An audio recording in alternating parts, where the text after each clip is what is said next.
back, ladies and gentlemen, Yes, to sir. another episode of Under the Influence podcast. It's episode 124. 124. 124. What they say it is. What they say you is. 124. Completely missed the opportunity to say 123 last episode. We did. Yep. Drop the Damn, ball we on did. that one. We did. Drop the fucking ball on that one. Oh, well. Niggas is old. Niggas is niggas is old, baby. Niggas is old. As always, I'm Big Cass. I'm that guy PM. If y'all hear some weird noise in the background, it's because my damn daughter won't stop doing laundry no matter what I tell her I've got going on. She cares none. None at all. Yeah. How you doing tonight, brother? I'm doing fine. Me too. Doing all right. Me too. It's been a long Been a- fucking day, but it's been alright Been a day long too. weekend. Yeah. Weekend's been dragging. I don't know why I want to get through the week, but it's been dragging. Nigga, I woke up well, not even woke up. I got off the clock Friday morning to a phone call that my 13-year-old son had been locked up on some wrong person shit, and they Oh, was shit. holding him at the juvenile center. Damn. I had to go down there and get him. Wow. Well, at least he didn't do it. No. And the special fuck off to Lawrence PD, So- after they figured out that he wasn't the person they was looking for, Yeah. the cop said, well, you still shouldn't have tensed up when I tried to put the cuffs on you, and locked him up for resisting arrest and disorderly conduct. What? Is that gonna stick? No. All right. They told me at the juvenile, she was like, listen, we're getting this thrown out here. You're not even going to have to go, he's not even going to have to go to court because I read the arrest report. This is stupid. Do they now I don't know about how it works with the juvenile system. Do they have that one central juvenile holding area, or do they have a different ones over the city, around the city? Essential. It was on Okay. 25th and Keystone. Yeah. Yeah, that's what I was Yeah, thinking. so I had to Yeah. go down. I had to go to that motherfucker. I had to go get him. I got off work at 5 in the morning. I went and picked him up at 6:30. Jesus. Yeah. Man. Yeah. How long they had him? He got down there like 2. In the morning? Yeah. Damn. What was he doing? He was at his mama's house chilling. They knocked on the door looking for the wrong person and locked my son up at his mother's house. Oh yeah, it sounds like some money. Yeah, that's what I was thinking. I've been digging into. I've been digging That's into. kidnapping. I've been digging into the whole. Yeah. I can see if he was out in the street. Nope. You know, he snuck out, go to the gas station, did some bullshit. Nope. He was in the crib chilling. I picked my little nigga up. He had on basketball shorts, flip flops, and a wife beater. It was cold in the bitch. I had to give him my big ass 100X hoodie. It Yeah. looked like a goddamn moo on that nigga. He walked, He walked around like a little kid, yeah, like a little kid. flapping his shit. Yep. That's exactly how he looked. That's exactly how he looked. Well, I'm glad you got him, man. Yeah. You know, I hope all that bullshit don't stick on him, man. 'Cause that's some bullshit. I get off I work. thought you were gonna say he was out and about, Nope. snuck out, something. Nope. He mind his own fucking business. Mind his own goddamn business. Crazy, man. We knock on the door. This nigga answer the door. They got the gun in his face. Nigga done yanked him out the house. Put the shit looking for some wrong. Damn. Figured out he wasn't what they was looking for. Was still like, well, you shouldn't have tensed up when I tried to grab you. You shouldn't have came over here, motherfucker. Who called you? You know what I mean? What kind of shit is that, bro? That's crazy. Yeah. Because I'm heated at first, and I get there. The lady at the juvenile, she came out and talked to me first, like, listen, this ain't. Don't be mad at your boy. Like, this ain't. Hmm. I said, oh, okay. Sister? Yeah, Yeah. that's what's up. Yeah. That is what's At up. first, I called down. The white dude answered the phone. He was, well, you got arrested for da da da da da da da. He was supposed to call me back and tell me. That's why I gave him till 6:30. He was supposed to call me back and tell me that I could come down there and get him. He never called me back. So like I said, I got off work. So I came home, ate something, took a shower, looked at my phone, realized when I missed call, I called again. And the black lady answered the phone. She's like, I don't know why he didn't tell you to come down here. Come on down here and get him. That's crazy. Yeah. And she came out into the little room where I was waiting on him. She came out first with like the paperwork Yeah. and like showed me. Like, it's just stupid. Like we gonna make sure this all gets Yeah, taken care of. Yeah, Damn, yeah. that's crazy. Nonsense. Pure nonsense. I got some nonsense. I got a bunch of nonsense too. Go ahead and kick it off, bro. So you know how we was talking about the cocaine hippos? Here. So now they got what they calling narco zoos. Narcos, they didn't capture them all and made zoos? Or are they just like them posted up somewhere? These motherfuckers got so much money, they bored and just been buying animals, and and they got their own exotic zoos and shit. Yeah. This is happening in Ecuador. Oh shit. Ecuador's drug lords are building narco zoos as status symbols. Yeah. So instead of buying license plates with ones or two, Yeah. they buying animals. You know it's wild when you got to start doing shit like that to one up each other. Exactly. You're just bored by that point. You got that much money, shit. Yeah. It says the animals are paying the price. It says a pair of jaguars discovered in a cage on a ranch exposed to cruel new fashion among Ecuador's drug lords. In the style of Colombian cocaine baron Pablo Escobar, they are erecting private illegal zoos as a status symbol. It says Probably not taking care of shit the way they supposed to, and they not. It just says buying shit. in May, police came upon the sorry sight of the two endangered felines perched on a log surrounded by iron bars. They were held on a property owned by Wilder Sanchez Farfan. Farfan. Okay. Hell of a name. Alias Gato, or the cat. Okay. A suspected drug lord with ties to Mexico's Jalisco New Generation cartel and wanted in the United States as well. He was arrested in Colombia in February, and the U.S. Treasury Department called him one of the most significant drug traffickers in the world. That's a good title. He's that nigga. It says, along with the jaguars, police have also found parrots, parakeets, and other exotic birds he had is believed to have imported from China and South Korea. The narco zoo phenomenon is relatively new, one that coincides with the rise of an underground drug industry in Ecuador in the last few years. This is from the Environmental Protection Unit chief. It says, where there is drug trafficking, you can be sure there will be wildlife trafficking. It says the purpose to demonstrate their power, their purchasing power, their economic capacity. And it says police seized more than 6,800 wild animals in 2022 and nearly 6,000 in 2021 in Ecuador alone. It's one of the world's most biodiverse countries.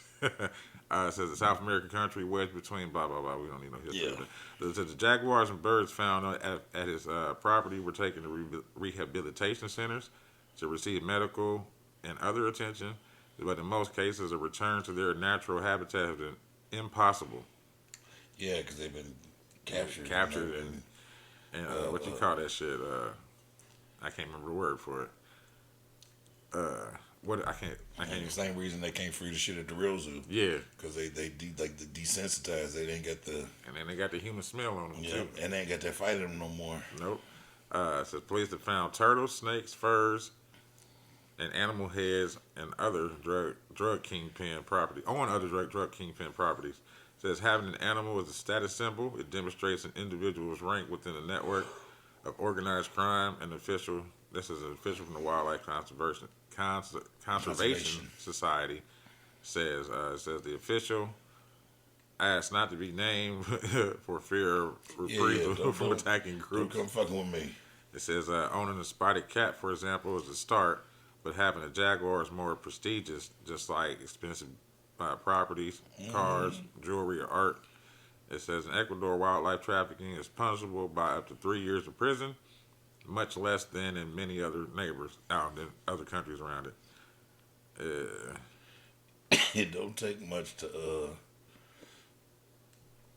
if people decide something's cool, it don't take much to start one upping each other on it. Hell yeah. Cause just if you into this and you know how much this goddamn Jaguar costs, and I got 2 of them, nigga, I'm the man. It says that there are fears Ecuador's drug lords will leave a similarly negative environmental footprint as Pablo Escobar with the hippos. Goddamn hippos, cocaine hippos. It says, running around eating up everything and fucking and having hippo babies all over the place. It says at the wildlife hospital in Quito, wildcats, monkeys, porcupines, parrots, and owls received treatment after falling victim to the trafficking. That many arrive underfed or injured. And it says many don't survive the ordeal. Others will live out their days in shelters as they no longer have the will to live in the wild. Yeah. Traffickers do not understand the harm they are wreaking on these animals. It says, to have a monkey at your house, it means you caused a hunter to kill its family. This is what the wildlife official says. And it says last year, a monkey, I don't know if we talked about this or not, it says last year a monkey in a bulletproof vest was found dead after a bloody cartel shootout in Mexico. We talked about it. We talked about it over here. We found the says, monkey with the vest on. Yeah, that's right. Yeah. We talked about it over here. It says one of the shelters that receives animals they cannot be rewilded is the Jardín Aldo something in Quito. And it says, and they're just talking after that, but yeah, that's pretty cool. But because it breaks they like the hunter in them. Yeah, because they've been sitting around getting fed and yeah, that's breaks true. their spirit like it does. They're caged in; they can't roam free like they normally would. They get depressed and shit. And when you release them, they just go out there and get killed by the other ones. Yeah, that's you all ain't they welcome do. back to the group. Yeah, no, we don't You fuck smell with like human. You let that human feed you, motherfucker. And even the smell, just their whole demeanor, like you're not a. Oh yeah, like they dangerous to us because they're still wild animals, but you go out there with other ones like it that are real deal savages, nigga. They will destroy that thing. Yeah, I'm shitty they had that bulletproof vest on that monkey, that's and I'm crazy. also shitty that it didn't survive. Right. Why y'all shoot the monkey out off? The impact. Probably hit him in the head. Could have shot me in the body. All right. Speaking of motherfuckers wilding out, former Las Vegas police officer has been sentenced to 12 years in federal prison for 3 casino robberies. Damn. He made off with roughly $165,000. That's it. That's it. Caleb M. Rogers, 35, was an officer with the Las Vegas Metropolitan Police Department when he robbed a Red Rock, Altany, and Rio casino between November 2021 and February 2022. So this was a small little window. He was going crazy with 3 months. Yeah. Each time wearing black latex gloves, dark clothing, and a mask. Prosecutors said Mr. Rogers was low on funds because of his gambling addiction. Rogers was sentenced Tuesday. Huh? He lived in Vegas. Yeah. I couldn't live there. Rogers was sentenced Tuesday after being found guilty of 3 counts of robbery and 1 count of brandishing a firearm, and was ordered to pay more than $85,000 in restitution. The first robbery began in the early hours of November 12, 2021. He arrived at Red Rock Casino Resort and walked directly to the casino's cashier cage. He then demanded money. He got away with around $74,000. The second robbery, the cashier only handed out $11,000. And then the next one was like $10,000. So the first one was 70? 73. That's what they got out of there. Hold on, but how? Okay, cause I can see how he's getting the gun and everything else in there. I get that. But how the fuck are you robbing these tellers? They're out in the open. I don't know. It's like, I ain't gonna say millions of people. It's upon thousands of people that's walking around you at that time, at all times, even at night. Well, he got caught, so. Yeah, that's what I'm saying. Well, not that time. He got 74,000. Yep. Oh, bam. Here we go. Rogers made a third attempt in February 2002, but one of the employers set off an alarm. They said, Rogers fuck began running, but was attacked by security personnel. He then brandished a silver firearm and threatened to fire it. He was eventually arrested and identified himself as an officer using his police identification number.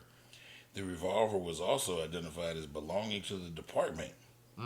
He also had a black drawstring bag containing $78,000, and they don't know where he got that money from, because it isn't the 73. From theirs. Damn. He's dumb. He's idiot of the This week. nigga went and hit another robbery with 80 grand on him from another robbery. That's crazy. Yeah, so the third time, it was no cigar. He got greedy. He got greedy. I wonder if somebody was pressing him. Somebody might have been pressing him. He might, like he said, He might they have had a debt. That's what I was about to say, gambling debt. So he probably went black market gambling. Yeah. And fucking using all type of other shit for leverage and credit. He probably had a gambling debt. They was about to bust his motherfucking head open.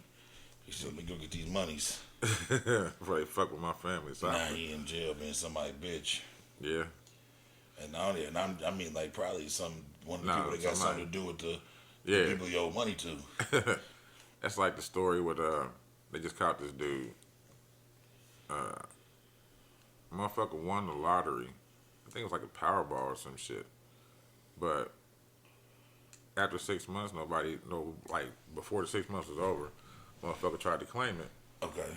But the state that they can't be anonymous. You have to show up. Yeah. Well, he said that he lived in Canada. Okay. So the motherfucker had, kept saying he couldn't come down or whatever. Had the right serial number, had the right numbers and everything. But on the video, it wasn't him purchasing the ticket. Okay. You know how they go back for that. But they Yeah. told him to come on, claim it or whatever. Tried to transfer the funds, didn't go through. Well, another 6 months go by, somebody else hits.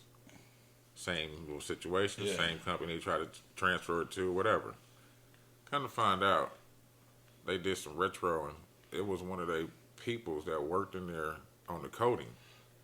And he was coding numbers to come out on certain days, and trying to fix it. Yeah. For himself. But he had already did it like 10 years ago.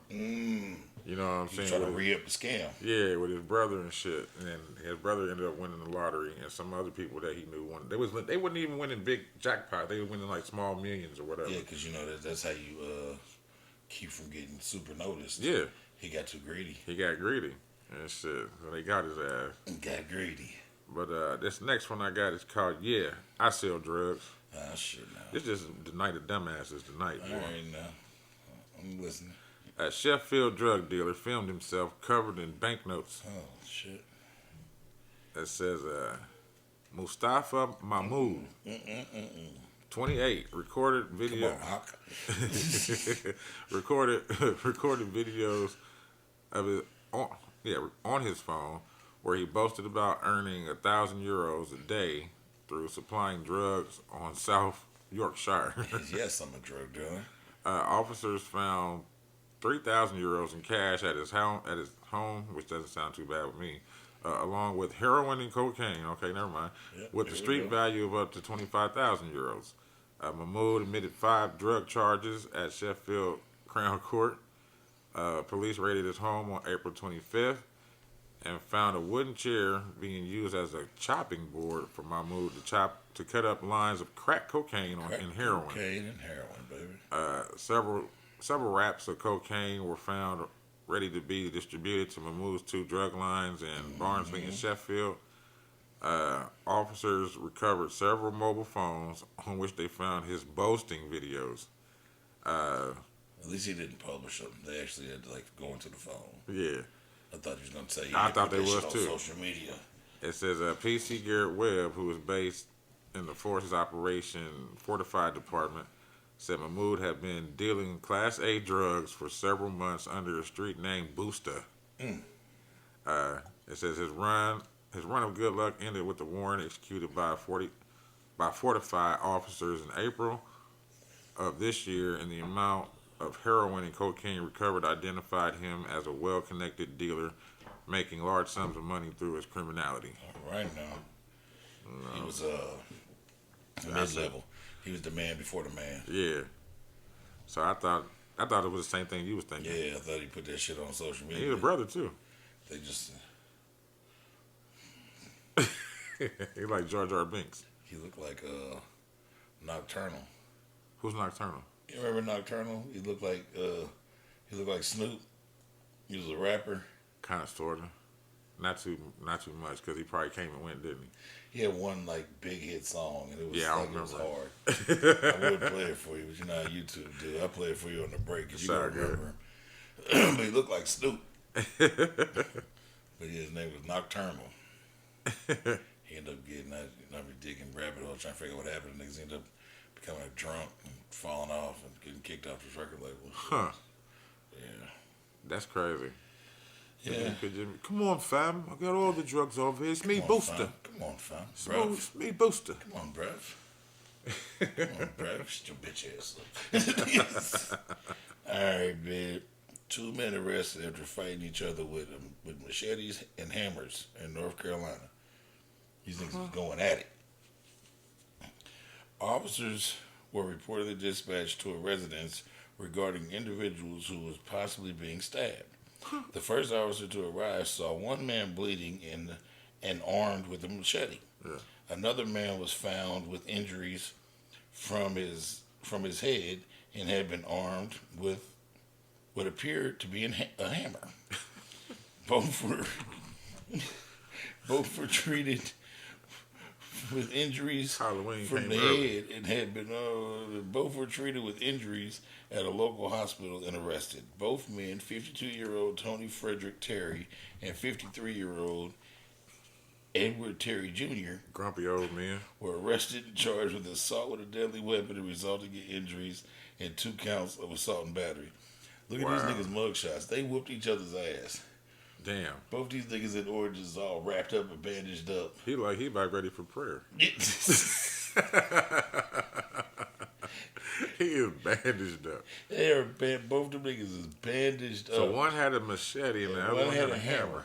and they was both connected. Damn. Both of them was leaking, nigga, when the police got there. They had both Damn. made contact. That's crazy. 2 old, like you said, 2 old grumpy ass men. 2 They old probably men. arguing about some bullshit. That's crazy. Probably bro. arguing about the football game or something. They probably was. Where was they from? North Carolina. Yeah, they was. College football at that. Mm-hmm. I got Run It Up. Uh-oh.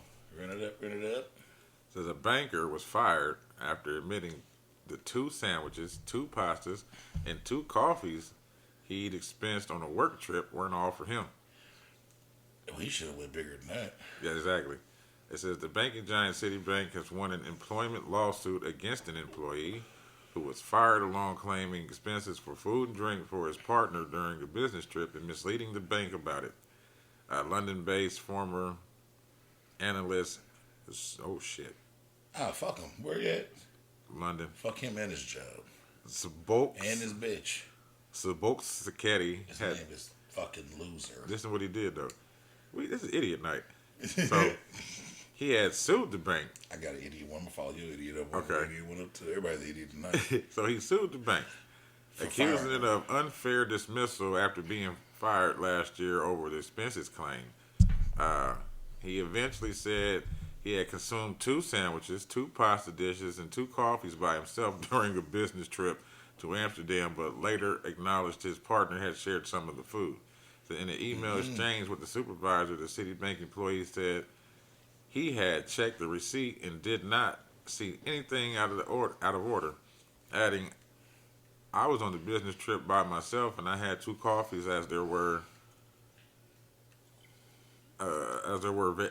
very small." In response, Fichetti's senior manager wrote the receipt appears to have 2 sandwiches, 2 coffees, and another drink. Going on to ask, "Are you advising that this is all that you consume by yourself?" Yes. I'm a big nigga. Yeah, Ficchetti said that this was the case, that all expenses were within Citibank's daily spending allowance, which was probably true, arguing he should not have to justify my eating habits to this extent. The bank also questioned whether he had shared 2 dinners of pesto pasta and pasta bolognese with his partner, but Ficchetti said this wasn't the case.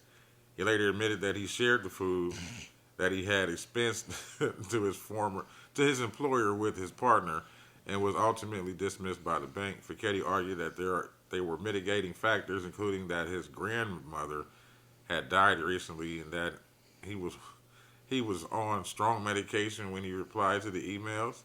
What kind of fucking gaslighting is this? Yeah, he's trying You to even put say your grandma in this shit. he was trying to say he wasn't coherent. Yeah. When he. I don't he- remember nobody else being there eating with me No. He was trying to say he wasn't coherent on the emails. on the responding. emails back when he admitted that she Okay. had the food with him. It says Judge Carolyn Illing, presiding over the case, concluded that this dismissal was fair, and Fischetti was not initially honest about the misclaimed expense. It says, in considering the substantial merits of this case, I have found that this case is not about the sums of money involved. It is significant that the claimant did not make a full and frank disclosure at the first opportunity that he did not answer questions directly. Then they just basically saying they were pleased on the decision. But how the fuck you gonna lie about some shit? You just should have said, yeah, I had somebody with me. Because then he would have been able to sue him. I'm with him though. They'd have had to. They already had a per diem. I know. I'm with him though. They'd have had to go find video footage of my wife or significant other eating that food. Right. I ate all the. I'd have told him no. I didn't eat all that in one sitting. I ordered 2 of them because I liked it so much. I took I'll take some you of it back home with to me go. later on. Now, I took coffee, order home to I go. drank 2 coffees Yeah. that morning. You know what I'm saying? I But, got the sandwich and the spaghetti. I said, "Oh, this is delicious." I said, "Run this back again, but in to go." yeah. Why? I didn't break the per diem amount. He should have said that, but, he's stupid. He's stupid. I give you another stupid one. Okay. California man arrested after flying into Memphis with more than 10 pounds of meth Damn. and fentanyl in his suitcase. Where did he, hold on. Okay, fuck it, just read it. Because I'm just too much to think about. Maybe he had his own private jet. No. I don't know. No? No. All right. No, this nigga flew commercial Oh, shit. from California to Memphis. Somebody at TSA about to get in trouble. According to reports, 44-year-old Edward Kelly was traveling on a Delta flight Oh, yeah, they about to get in trouble. from Los Angeles Wednesday evening, landing at Memphis International Airport at 12:30 a.m. Thursday. Detectives were working alongside the DEA and the Memphis Airport Police looking for drugs at the airport, just randomly looking for drugs at the airport. They got A tips. drug-sniffing dog detected drugs in the suitcase with the name Edward Kelly on the tag. Detectives opened the suitcase and reportedly found 11 vacuum-sealed bags, 10 of which had methamphetamine, and the last bag was illegally pressed fentanyl pills. Huh.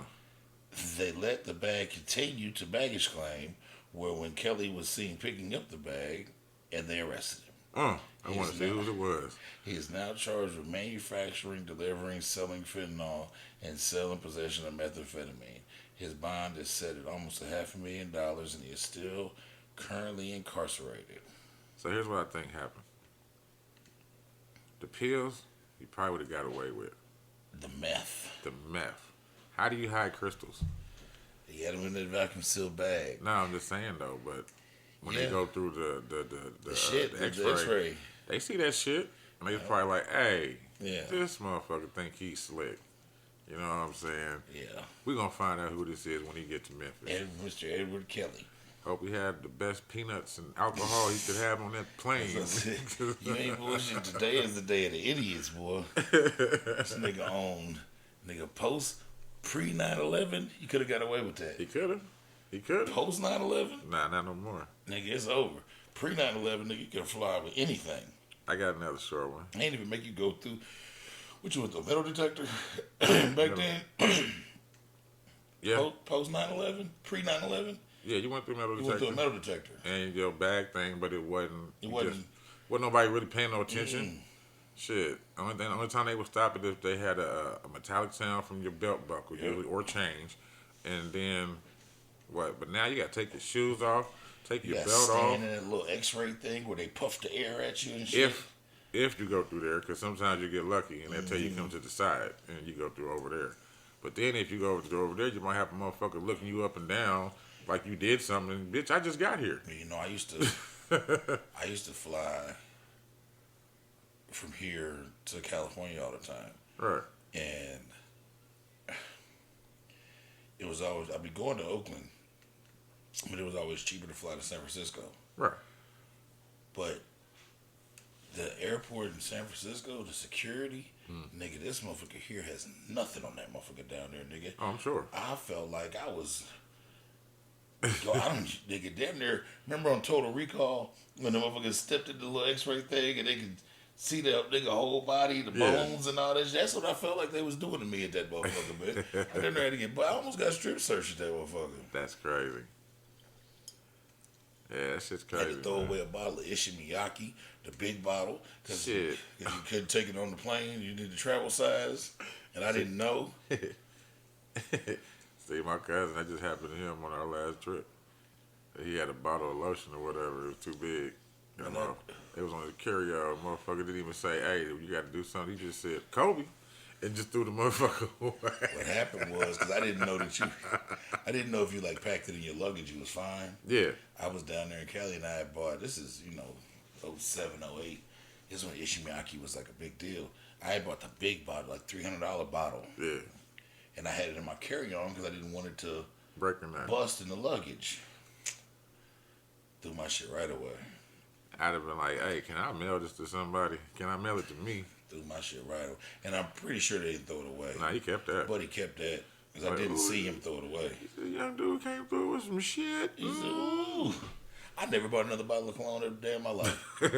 I got some cologne in my bathroom, some Armani and a few other things and some Kenneth Cole or some shit, but I didn't buy it. It was purchased for me. I got you. I've been angry about that Ishimiyaki for 16 years now. Oh, Angry shit. than a motherfucker. I tell you some motherfuckers that is angry. What? This 20-person dining dash. Oh, Jesus. Yeah, you heard it. Woo, run it down, run it. It's just the night of ignorance. Ooh, Yeah, shit. we calling this the night of ignorance. Yeah, Yeah, because we going at it. that's a funeral party. Oh, shit. You done buried the motherfucker. Did they run off in that nigga name? Or did he used to run off on I don't know. They said, let's do it one time for Jake. State Farm. Yeah. They said, let's do it one time for Jake. A funeral party walks out on a $542 restaurant tab. Dining Dash caught on video. Of course, we're not showing the video, but Yeah. it says they should have buried the hatchet and paid their bill. That's what somebody says. That's how it starts off. Anyway, a 20-person funeral party who dined and dashed at Crazy Cajun Seafood and Sports in Houston. That's a good place to eat, too. Texas reportedly dashed on more than a $500 check, then threatened to shoot restaurant staffers Jesus. who objected. Get the fuck out of my way before I blow This your is shit according up. to the video that's going viral on TikTok. It says the restaurant could not immediately be reached for comment. Massive Dining Dash, one of the Dining Dashers, says she will pew staff members.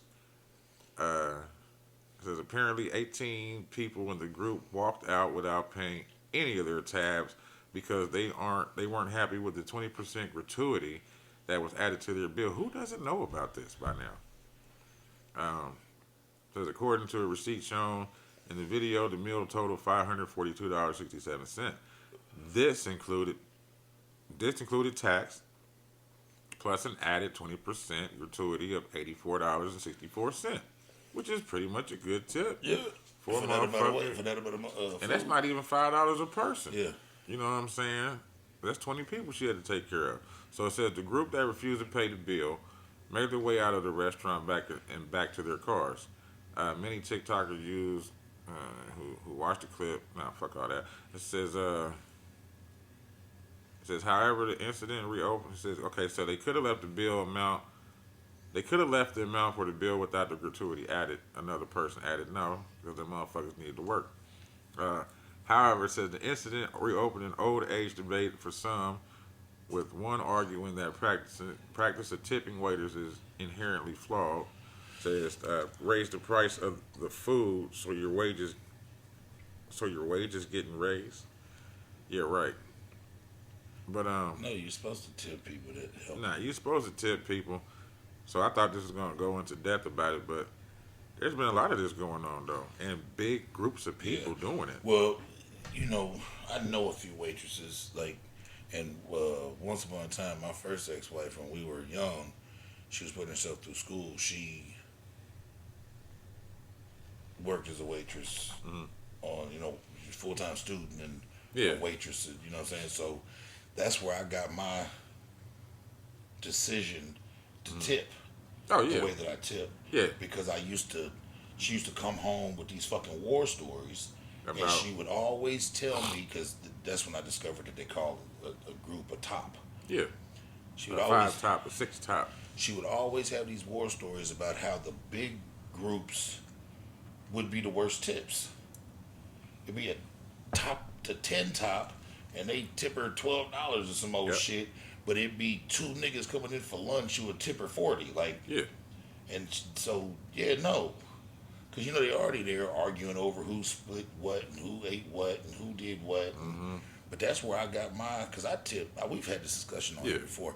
I tip like exorbitantly, and most of the time when I come into a restaurant, based on the decor of the restaurant and the pricing of the food, I've already got a tip in my brain of what I'm gonna give. Of what's good. Yeah. And all you can do is deduct from that with Yeah. bad service. Or even sometimes add on to it. Yeah, Depending, well, on, yeah, definitely. depending on how they are. Definitely, you can add on to it. Like I've got an idea in my head, like this is a $25 tipping Right. joint. But if you give me the best service in the world, You get more. I remember one time I gave a lady a fucking $75 tip at Olive Garden because she just made my Olive Garden experience the best I had Hey, ever I feel had. you. Shit, I had to pull a dude to the side and walk away from the table, giving him his tip. Yeah, Because what happened was, it was our moving day. Me and my cousin moved from out west in our apartment. And we took a break, and we was like, let's go to TGI Fridays or whatever. You know what I'm saying? It's around the holidays and shit. hmm But, we moving, so we got moving shit on. We yeah, didn't yeah, think, yeah. We dusty Chick come over to the table, look us up and down. and went on about her business. Yeah. And then came back with the dude like, oh, he's gonna be y'all server now. Ah, Okay, bet. say less. So when we got everything, she gonna come bring us the check. I'm like, you didn't serve us. The fuck, Yeah. I'm not about to give you no tip. Where he at? You know what I'm saying? So I paid her the money, and then I seen him come out the back. And I was like, hey, come here, bro. And I walked with him and gave him like $10, and my cousin gave him whatever he gave him. But I was like, don't share that with her. Yeah. I was like, you did all the work, bro. Shit. And I remember I was on like a date type shit. I was trying to get to know this young lady, and so I didn't want to go nowhere too expensive, and I didn't really want to go nowhere at nighttime. We took her to the Cheesecake Factory. Yeah, I took it. Oh, right. Oh, But like a day date implies different things. Like a Nah, it nighttime date, you might get some drinks. Y'all might start. I wasn't trying to go there with her yet. yeah, some lunch shit. Some lunch shit. Nigga, we went to the Olive Garden on Washington Street, and when I say this white woman that was our waitress probably gave me one of the best experiences in a restaurant from a waitress that I had ever, like the conversation, the ability to know when the conversation was done and get the hell out of there, Yeah. the prompt to back with all my stuff. It was so great. Man, my bill was like, however much the bill was, I put extra 75 in that motherfucker. She came back over there damn near in tears, and I'm like, are you okay? She's like, you just don't know. I'm $150 short on my rent, and that's why I worked today. I usually work nights, but I'm working all day because I'm trying to da-da-da-da-da. She was like, and you just pretty much got me there. I said, I gave her another 20. I said, well, now you closer. Oh, my fix your face, ma'am. Yeah, She for said, real. can I please get you anything? I said, just give me some breadsticks to go. Please. What's up? Yeah, but you can, and I've also came into a spot, like this is a $25 tip spot, and the motherfucker ended up getting like $8 from me, Hell because yeah. they was just trash. And they already expect it to be more than what it's gonna be. Yeah. Where they work. Yeah, You no, know what I'm saying? It's not always like that, man. You gotta. I you know gotta what I still should keep it tip up. you, Yeah. but you got to do your, I'm tipping you for good service. What I like about it is when you tip a motherfucker and they don't expect you to tip. Yeah. You know what I'm saying? At all. Like, oh, thank you, sir. I'm like, oh well, I mean, you was professional. Yeah. You didn't treat me no different. Like I wasn't gonna tip you. So Yeah, can you? shit. I remember working for tips, man. That shit's hard, Yeah, I know. Like I said, I used especially to, with Chi Chi's, and I was the busser. So at once you get used to the routine, it take me about a couple weeks to see what goes on. And I was like, oh, so if I keep these motherfucking tables clear and more people sit down, I'll have more tips. Shit. watch this. Oh man, I used to take over other people's dining rooms and get their tips. Yeah, I had other people's servers who I didn't even have in my area tipping me and shit. Yeah, because you making it easy going for them Yeah, to get their shit. exactly. I love that job, man. It's just shit, they went out of business. Yeah, Chi Chi used to be the spot. R.I.P. Chi Chi's, except for the sauce. The sauce is still good in the Yeah. stores. We used to go to the one. We used to go to the one over there. Washington, Old Washington. Trails Road. Yep. That's where I worked at. Okay. Yeah, me and my mom, my stepdad used to go there for all the time. Get the Mexican pizza and Yep. some other shit. And I love the sizzling burrito. That was my yeah, favorite. that was a fire. Come out on the little skillet thing. Man, Fire. I used to love that motherfucker Heat. You understand me? all the time. I know we old school at the pod out right now talking about Chi Chi's. We got that. And on we getting fire. dabble a little bit of food porn every now Damn, and then. niggas is so- old. Side note, man. The death of the CD and DVD is inevitable now. Okay, it's gonna come back though. I know. Cassettes are coming back. I know. Best Buy is stopping the sales of physical media such as DVDs and CDs after the holidays. And they're one of the last big People that's still doing it. retailers that still have it. That's cool. That's cool. Let's go to Walmart and dig in the baskets. Yeah.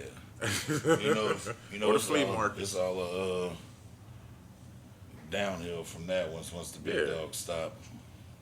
Well, you still got disc replays and shit like that. Yeah. But Best Buy, they starting to turn into Circuit City. Yeah. I used to love Circuit City. I did too. That Excuse was me. my spot. I used to love Circuit City a lot. A lot. I was gonna save this one for a fecal, but this is my last current right here. I got a few more currents, so if you want to, Okay. go ahead, run it up. It says, "Don't joke with me." I don't know if you had this or not. No. Yeah, it's called. That's what I call it. Don't joke with me. Amazon warehouse altercation. That's what I thought you was gonna say earlier. Altercation over joke leads to one man attempting to kill the other Jesus, at work? with the box cutter. Tried to kill this nigga with a box cutter. What did we say the name of this was? They ignorant. Yeah, damn, what do we say? Night of ignorance. Or something? Night of ignorance. There we go. Night of ignorance. There we go. NOI. Noi. Not Nation of Islam. Not Nation of Islam. Night of ignorance. Aki. It says altercation over a joke at an Amazon. Oh wow! Over Amazon warehouse in Las Vegas led to one man allegedly using a box cutter to attempt to kill a coworker. Jesus. Las Vegas police arrested Kenneth Durrell on October 13th, who now faces charges of attempted murder and battery with a deadly weapon. Says at about 8:30 p.m. on August 12th, court documents show the victim and Durrell were eating lunch together with a group of co-workers when the victim cracked a joke that upset Durrell. See, motherfucker. The victim told police Durrell asked him to go into the locker room to have a chat. And Durrell allegedly retrieved a box cutter from his locker. The locker room and bathroom were connected, and the two men went to the ladder where they got into an argument or whatever. The victim alleged that Durrell pulled out the box cutter during the argument and began striking and cutting the victim with it. As a result, the victim claimed he received lacerations to the neck and head. Damn. Police said the victim claimed to have pushed Durrell and punched him in self-defense before Durrell put him in a headlock and threatened to kill him. Investigators reportedly spoke to a witness who heard Durrell say, "I'm going to end this fool." Bystanders They've allegedly... been at beef. Mm-hmm. They've been at beef. Yeah, bystanders allegedly probably stole his girl. Allegedly stepped in when Durrell asked to take the altercation outside, but instead convinced him to remain inside until police arrived. During the investigation, detectives obtained video surveillance footage and other evidence from the scene, and the next day, Doral was arrested at his residence without incident. It says when investigators questioned the suspect, he allegedly denied having a box cutter when the two got into a fight, and instead told the detectives he grabbed his wallet and phone charger from his locker. Okay, Doral's story appeared to be inconsistent during the interview.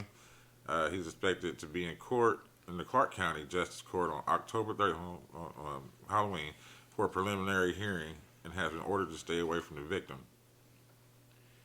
So ain't no charges been brought up yet. I know what happened, man. You know how motherfuckers be joking, because I like to joke and shit. Yeah. You know how motherfuckers be joking, but it be like that nigga there that you like don't respect or you been had some beef with. And he say something and about he you. say something, you be like, nigga, I know you ain't the motherfucker talking about. That's what happened. I've seen that live hand before. Yeah, because it's, because sometimes it be, you either don't like the nigga or They just knew. they knew. Yeah, they don't know you These like is that. friends joking. Yeah. You can joke with me. We've known each other 10, 15 years. We can joke about this shit. Nigga, you talking about my glasses, nigga? Who the fuck is you, nigga? That happened when I was a team lead. When I first, my first warehouse, not first warehouse job, but my first team lead position at Zomax. I was in fulfillment, so we ran the computers and like picking all the products and shipping it out. And we would joan every day. Yeah. And when I first came over to the group, they was already joning. And so I had to sit, like you said. You gotta chill. You gotta get chill. to know niggas. And then you let them ease you into it. Because a motherfucker throw some slick shit at you real quick, and then Yeah. if you throw something back, just don't get overzealous. Yeah. And then next thing you know, you in the crew, and now you can join. And that's what happens, you know what I'm saying? So we have been going for like 4 or 5 months. Because it's a very thin line between insults and joining. Oh, hell yeah. If I don't know you, nigga, this is an insult. Hell yeah. It's just like motherfucker, somebody come by saying nigga, and you don't know if they mix or white. Yeah. You're like, hey, what the fuck is going on here? But like I said, I've been over there a couple months fucking with these dudes, and they call us the go home early boys. So we would get all our work done. Yeah, and go on early. Go home. We ain't doing nothing else. So this one dude wanted to come over to our department. He come over there. He see every day we having a good time. Everybody laughing, you know what I'm saying? He just get to joning on this dude, Victor. He just start talking about, oh, you nappy head, Jamie Foxx looking, Victor Turner, hey, is this nigga joning on me? He said, now, I let these niggas join on me. But you new ugly motherfuckers. He said, we're going to have to go outside and fight. That shit happened at the gym not that long ago. We got for real? My little workout crew, man, we got this one nigga that work out with us, bro. This lets you know how much we joan on, buddy. His name is Sean. We called a nigga Norbit. Oh, wow. From the movie. Oh, yeah, I remember you telling me about him. Okay, so boom. We crack jokes on this nigga all day long, but it's all fun. It's all love. He crack them back. He not that good at it, but he still give it a shot. But in the same breath, like, we in the gym, so I may talk shit, but I still spot the nigga, encourage him to do this, then you get done, I'll still, good job, my nigga, like, and then I might say some crazy shit, but you know what I'm saying, and it was a new nigga that was over there working out with us, and he just kind of caught the vibe that, like, Norbert was the punching bag, and he said some wild shit, like, it was funny, but nobody know you. Man, that nigga Sean, that nigga Norbert, Brain, I ain't seen Buddy like buck up ever. Yeah. And he bucked, who the fuck is you talking to, man? Like, nigga, you can't do this with me. Like, I said, oh shit. Like, yeah, you gotta learn your place, man. You learn that early. Yeah, you can't do this with me. Yeah, you learn that early. You see motherfuckers joking around like that, then you try to do your joke. It's usually when you a kid. Mm-hmm. That's where you learn it. But yeah, that motherfucker, he just probably never. I'm gonna speak up on this one. Norbert's about to get on his ass. I said, oh shit. They call this nigga Norbert so much, they didn't get a nigga a nickname for Norbert. They call him Norby. Damn. Hey, Norby. Yeah. When I finally found this nigga name was Sean, I was like, what the fuck? Like, that's hilarious. Because I remember, like, one day, he almost got on the motherfucker ass one day, too, because he had brought his sons with him to work out. And we fucking men, so we know we not about to mess with you. With the people there. The way we mess with you normally with your sons here. Yeah. Them is your boys. They don't need to know that we mess with Yeah, you we like fuck with- this. You know what I'm saying? So it's still light-hearted, but it wasn't crazy. It wasn't, the usual shit. Yeah, and the nigga said some crazy shit, and everybody looked like, nigga, now if we gotta hold you so he can whoop your ass, we gonna let that happen, because you don't talk to no man like that in front of his sons. Right. This is fun and games for us, but his boys is here. We all know Yeah, ease up. and his boys is like my son age, like 11, 12, 13, 14. Yeah. Like, he had 2 sons. And like, nigga, we got to, you don't do that to that man in front of his Nah, boys. you don't do that. Hell no. Real quick before we go on break, Suge Knight is about to join us in our podcast brethren What you mean? Oh, he about to make it from jail? from prison. What's it gonna be called? Collect calls with Suge Knight. Smart. Yeah. Yeah. Smart. Yeah. That's smart. Suge Knight reveals he is starting his own podcast from prison called Collect Calls with Suge Knight. He gonna have He is gathering the stuff to make episodes now. that's crazy. He gonna have special guest prisoners and Well, I mean, I guess. no, he gonna have the the internet Yeah. to Zoom call it or whatever. I get that. But I'm just thinking about it. Or it Like, could be pure audio. that too. Because if he, because I mean, it would be hard for him to record on his end. But if he had like a designated house where people would go to make the calls, they can record on that end. You know what I'm saying? It's gonna be a hell of a phone bill. Yeah, but I mean, I don't know how much money he's got, but I'm pretty sure he's still plugged with the yeah, Godfather. yeah. Niggas like Suge don't go broke to the level that they try to make it Nah. seem like he was broke. Nah, he's broke But to them in He's that broke to realm. them, but he probably is nowhere near broke Nah, to us. No, he's not at all. Yeah. Not at all. 'Cause you know when you up like that, when you down to your last million, you technically broke. Yeah, But That's to like us, having your you got last $1 million. yeah. So niggas like that, I mean, 'cause like even when he ran that nigga over and killed him, he was in a brand new truck. Like, Forgot about that. that's what he in jail for. Running that nigga over and killing him on the set of the NWA movie. Trying to go check Dre and Snoop and them about the movie. Bumped that nigga. Threw his motherfucking life down. Threw his life down the drain. Trying to go be tough guy. That's Suge crazy. Marion man. Night. Shit, it's break time. Let's take it. Stand up for a second. Yeah, my hip fucking with me. Put your hand up on your hip. We're not dip. Ain't nobody dipping. Yeah, I ain't Ain't dipping. nobody dipping. I ain't dipping at Definitely all. ain't getting back up. Like if I dip, I'm staying down there.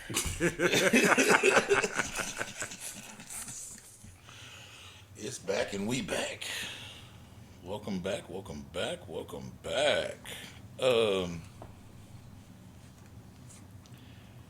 Had you seen any of those clips from the Funny Marco interview that's been going viral with G Herbo and So Southside? that did happen after last week, from our last. Yeah. Okay, I thought it was before for some reason.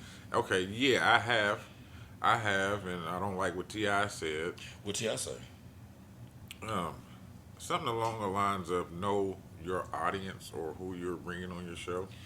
No, and I don't think that Marco even seen it that way. No, I don't think so either. Well, if y'all don't know, if y'all haven't seen it, which I don't know how y'all haven't, Funny Marco is basically the black version of that Bobby girl, the little white girl that do the podcast with like the dry humor and shit. I don't know nothing about that. Okay, well I never heard that. That's why I'm looking like who? she did the podcast with she did the interview with Drake. She had Offset on there. She had Mark Cuban. She had. I ain't never seen him. But her first interview, that's how she went super viral. Her first interview was actually with Funny Marco, That girl, the white girl, the one he was acting Bobby on, Aldoff. it was real awkward and weird. Because they both do the same shit. Didn't know that.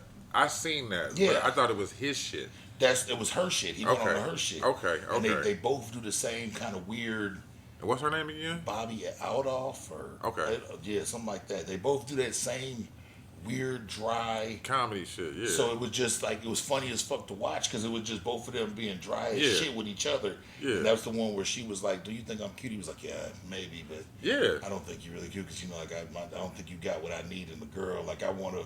She like beats me up and locks me up when I get home. She go take care of them kids, nigga. Even though they ain't yours. Like, Yeah.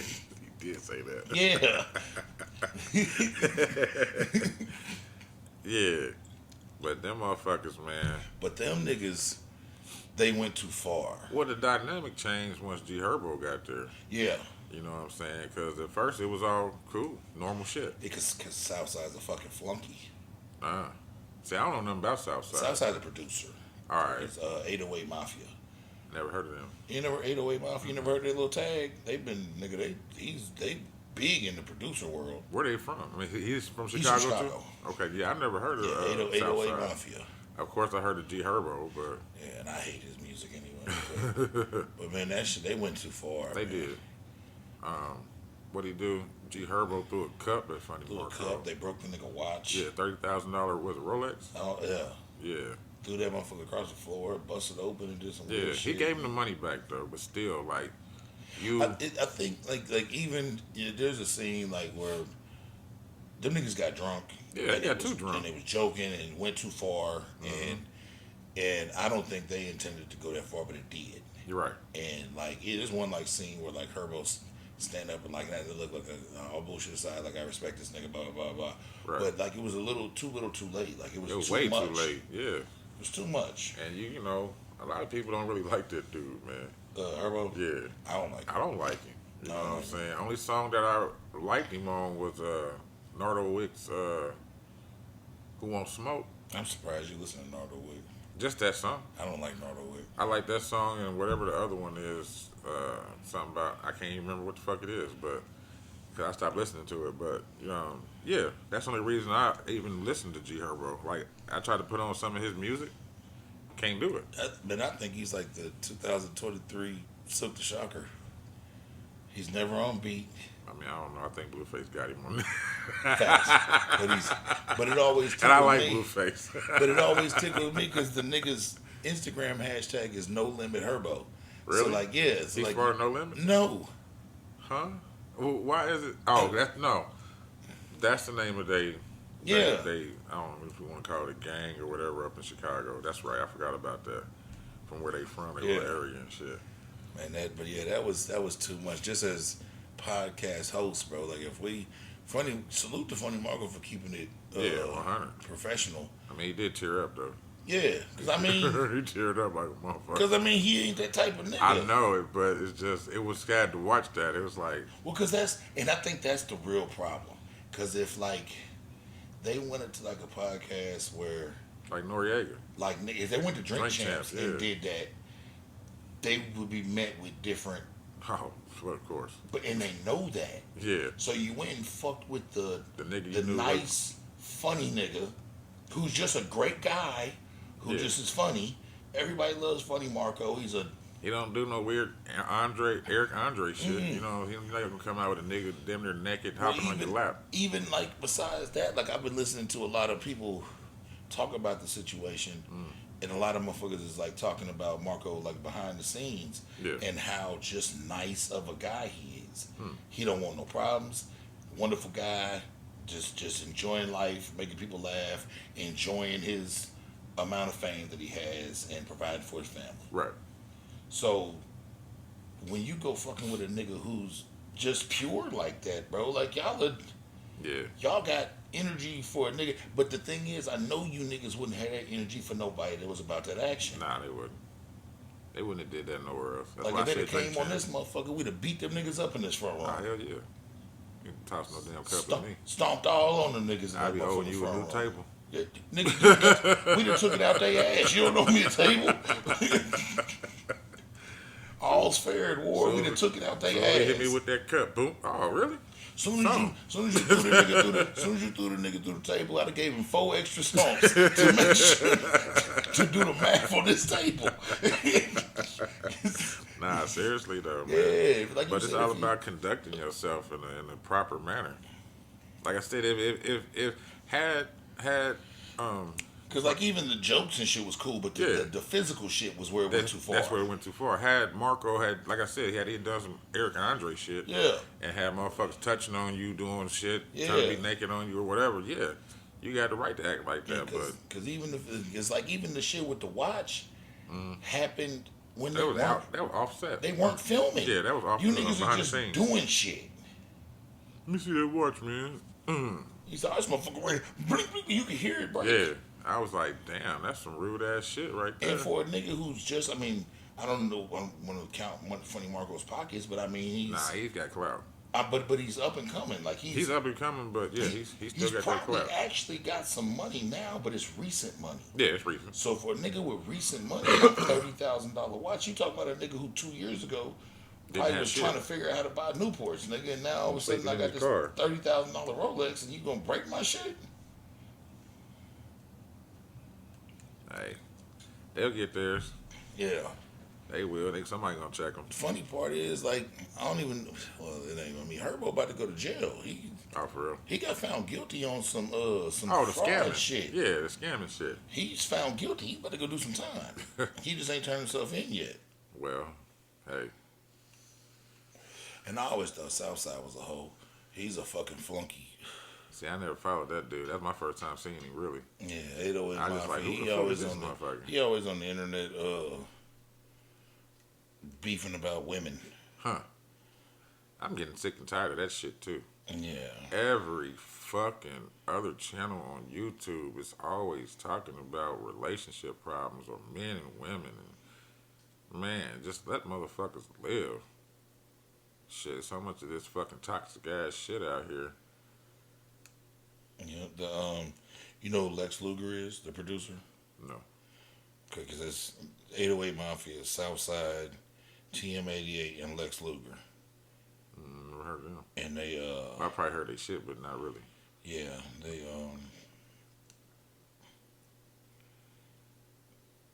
they did a bunch of shit, bro. You'd have to. They've done a bunch of shit. I'm trying to find their hits, but he's that nigga producer wise, but I wouldn't do business with him. Not nothing like that. I'm cool. I don't got time for the bullshit. yeah, he's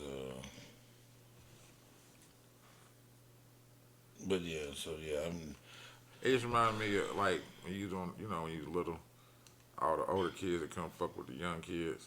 mm-hmm. That's what the mentality Yeah. seems like to me. Like the big kids that come terrorize the young kids. Yeah. I'm trying to think. Yeah, because he had a lot of. He did Astro World for Travis Scott. Okay. Wins and losses for Meek Mill. Laugh Now Fly Later for Wiz Khalifa. Like he's honest for Future, free base for 2 Chainz. Like he's done a lot. He did a bunch of shit for Wale. He did, they do their thing. But nigga, there's some hoe ass shit going on there. I know the motherfuckers that came on this bitch on this here pod, nigga. Nah, he wouldn't have did that. Hands and feet. Huh. Distraction. Closed fist Closed blows. fist distraction blows. Yes.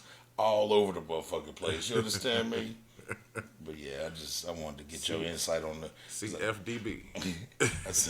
I was watching that shit, and that's all I was thinking. I was watching that shit. I said, "Boy, I wish a motherfucker would come on our pod Man, on that type of weird ass shit. never. Beat your bitch ass. Beat your bitch ass, nigga. And throw you outside. And throw you outside. I got a motherfucking fun. Hold on, yeah. But yeah, Funny Marco he had said, like, he had released a thing saying like he was uncomfortable, but he understands, like, his platform, and that's why he put it out. And Hey, it just made him more popular. yeah. And motherfuckers were saying, like, well, if he was uncomfortable, he shouldn't have put it out. No, I'm putting this right Well, I'm out. putting it right out. I'm showing you what these niggas did. Mm-hmm. Shit, we got to go back and relive this at Yeah, some point. I'm so putting it shit. right out. I'm putting it right out. I'm getting all these motherfucking clicks, nigga. Where we at? Funny shit. Boom, there it is. Man is arrested after posing as a mannequin to steal jewelry, clothes, and food from a shop from shops in Poland. You saw that? I the the link from the source that I was Fucked using. up. Nah, it was trying to say to be a member. You had to pay. Yeah, and I said, nah, fuck Well, that. no worry. I got it right here for Cool. free, my brother. Cool. Polish police arrested a 22-year-old man in Warsaw, Poland, Uh-huh. after he was accused of posing as a mannequin and stealing jewelry, clothes, money, and more, and food from different shops. Oh, he's in a mall? With a big bag in his hand, he stood in front of a shop window pretending to be a display mannequin. Authorities Because that's said, all I seen was that part. Because somebody took a picture. Yeah.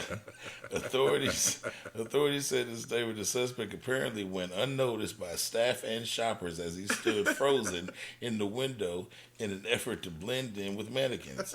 When the suspect believed it was safe, he robbed the jewelry store and ran through the mall stealing different things from different stores. Authorities say the suspect is also accused of being involved in other shopping center incidents.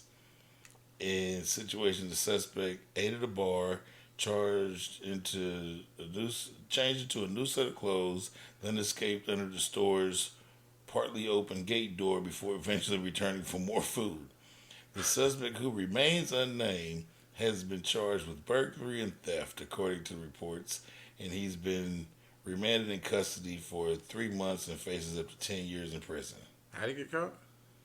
Just doing it too much. Okay. Somebody finally noticed him, but he went unnoticed for a very long time.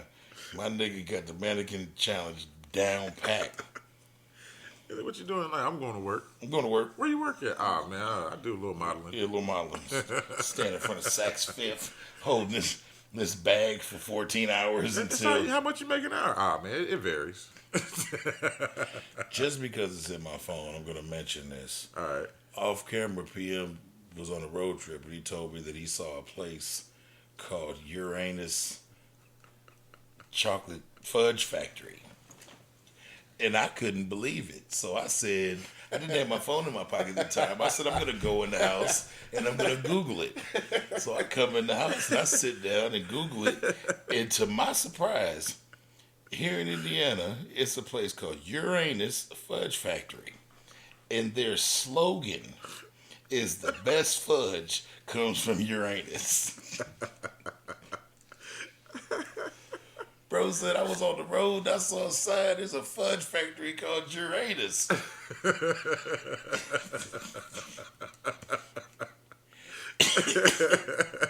Yeah, I wanted to take a picture of that shit. I'm sitting there looking at this shit like, what the fuck? Does that say what I think it says? And it's spelled URANUS.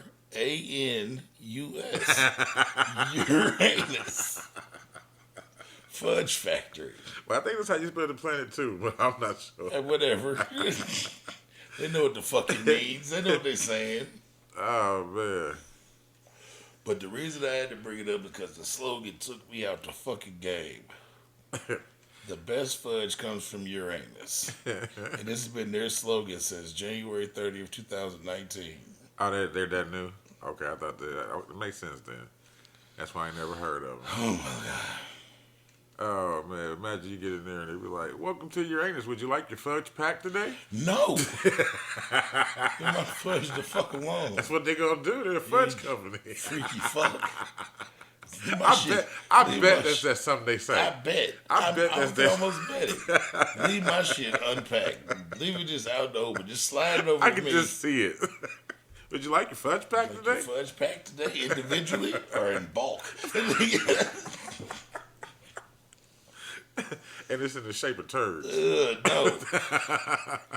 Negative. Never. Oh, shit. I got one more current, man. They're introducing new sports to the Olympics. Nude sports? New. Oh, I'm about to say nude? We Say getting nudity? wowzers. No, new. N-E-W. Got you. 5 sports have been added to the 2028 Olympics, including flag football, What? baseball and softball is back, and lacrosse They're being added? added. They're just coming back. They're not being No. Baseball is the only one coming back. Oh, they never had lacrosse? I'm not It sure. seemed like that should have been an Olympic sport, but all I'm right. not sure. 5 sports have been added to the Olympic program for the 2028 Summer Games in Los Angeles. 2020 or 2012? 2028. Oh, okay. 28? 28. They're gonna have it in Los Angeles. Okay. When was our last one? It was supposed to be 20, but it was 21. So we got another one coming up next year, but it's not here. I think it's in China. Yeah. This is the Summer Olympics. Okay. So, Oh, yeah. Summer Olympics, yeah. During the International Olympic Committee season, they were held in Mumbai on Monday. It was announced that flag football, baseball / softball, cricket, lacrosse, Okay. and squash The fuck is that? were confirmed for the program.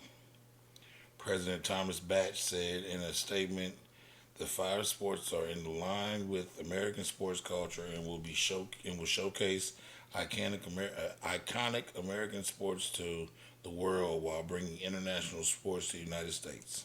The 3 sports, baseball, softball, cricket, and lacrosse, were previously played in the Olympics, while flag football and squash will be debuting in 2028. Sign me up for flag football, man. Trying to figure out what squash is. What's squash? Man, like racquetball. Ah, This is squash is a racket and ball sport played by 2 or 4 players in a 4-walled court with a small hollow rubber ball. So Okay. basically, racquetball. racquetball.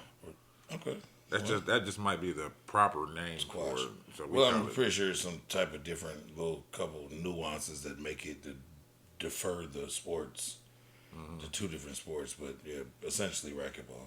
So this is the only thing that I can see that's different. It's played by 2 people, but it can be no, never mind. Same thing. Never mind. I thought it was saying something else. I thought it was saying you play 2 people at a time. You know what I'm saying? Regardless, but nah, this pretty much racquetball. Okay, well, just new sports, man. Sign me up for flag football, though. Yeah. No, don't do that. The way these knees are set up, and with this newfound hip You know it issue. need to be a real good Olympic sport. And I was just watching it last night. What's that? The niggas that chase the cheese down the hill. That's the most hilarious shit in the world. This nigga had a technique for tumbling, and he was using it. Yeah, tumbling technique. Like he was tumbling on purpose. Yes. Because most motherfuckers just run until they Yeah. fall. He said when he falls, he's gonna do his arms like this, so that when he makes contact with the ground, he can just push himself. That way, it'd be less of a injury. He can absorb it better. Yeah. If he's strong enough, he could probably. It didn't work. All right. I feel like you should have practiced that. They was showing him because they was highlighting him. They was showing him he started doing that shit. It just collapsed. Yeah, because that's the ground at a high rate of speed. But that should be an Olympic sport though. The cheese wheel with games. I got a funny story. It ain't got nothing to do with what we talking about. Okay. It's some gym shit. So, my workout partner, there's this guy in the gym. From what we have gathered, the light skinned dude beard, from what we gathered, he used to be really big. Okay. And now he's not. He's like in shape. He's in pretty good Okay. shape. But his exercises are like super questionable. The way he wears his clothes, like he rolls his pants. You tell me about that dude. I've told you about him. Yeah. So like in the gym, we've like one of the dudes was like, man, he always trying to show everybody his pussy. Like Yeah, that dude. Yeah. And so now we have all decided that his name is Crotch Rocket. So that's and we call him Crotch Rocket because he's clearly a heterosexual male. Because anything that looks like anything, He's on it. he's on it. Okay, he one of them. But the nigga's fast. He's that nigga they talking about on TikTok. I He- can't go work out without somebody hitting on me. He's fast. So nigga like, boy, Crotch Rocket be on it. I said, what did you say? And nigga said, Crotch Rocket be on it. It makes sense. So today, we had that motherfucker and my workout partner like, man, you ain't gonna believe this shit. I said, what? He said, over the weekend, me and my wife was out to dinner and Crotch Rocket was in there, but he was like dressed normal. Yeah. He said, and I said something to my wife about this nigga, and I called him Crotch Rocket, and she said, huh? She said, that's our insurance agent. She said, he's been our insurance agent for years. Said, Crotch Rocket bit the quarter and said, hey, Miss Crystal, how you doing?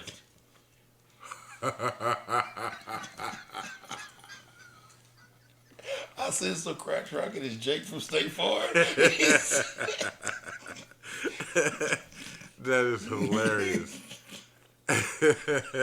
Crotch Rocket. He said, that's really our insurance agent. She said, for like the last decade. That's hilarious. You didn't get your insurance agent the whole nickname, didn't even know it. So that nigga been in the corner like, hey, Miss Crystal. She said, this is my husband. He said, I know, we be in the gym. Hey, man, how you doing? That's hilarious. He said, that's Crotch Rocket, goddamn it. I said, so Crotch Rocket been covering all your vehicles in your home for over a decade? Over a decade. He said, yeah, apparently. He gonna have to come in with his shorts hiked up like that. He got to be twinsies. Yeah. Twinsies. Twinning. That's hilarious, man. Oh, man, that was all right. That was my quick little side note. All right, it's time for the, Florida man. you know, everybody's favorite part of the I show. got two of them. I got 3. Oh wow. Okay, go ahead, kick it off. Well, shit, I got one on my phone, so I don't even know if this is the first one. This is a pretty bad one. It could have been a fecal, but it's not. All right. A couple of them are pretty bad, actually, but whatever. Florida man sentenced to 1 year in prison for attempting to run over 6 black men with his vehicle. I'm glad I didn't get that one in. You saw it? Yeah, that was the first one that came up, and it was like it said an hour ago. So I was like, oh Hey, shit. this is fresh. Yeah. My other 2 been in my phone for like 3-4 days. This one I got tonight. David Emanuel, 62, has been sentenced to 1 year and 1 day in federal prison for attempting to run over 6 black men with his truck at the site of the Rosewood Massacre. You nasty motherfucker! This nigga tried to run this shit up in a fecal. He had a reenactment. Emmanuel reportedly yelled racial slurs at the intended victims from his Ford F-250 and demanded they leave the scene. The judge sentence called for 12 months plus 1 day in federal prison for each of the 6 charges, which he allowed to run concurrently. Motherfucker, you should have gave him 6 years. Prosecutors sought a 5 to 6 year sentence, and Megan must surrender to report to prison no later than noon by January 12th. He was also ordered to serve 2 years of supervised release after his prison term. Rosewood was a black town in Levy County, Florida, that was destroyed in 1923, which is depicted in a phenomenal movie starring Ving Rhames. Yeah, That it would was make Ving Rhames, you yeah. want to smack shit out of white people if you watch it. Yeah, we went to go see that in 8th grade. I used to watch Rosewood and get mad at my daddy every time.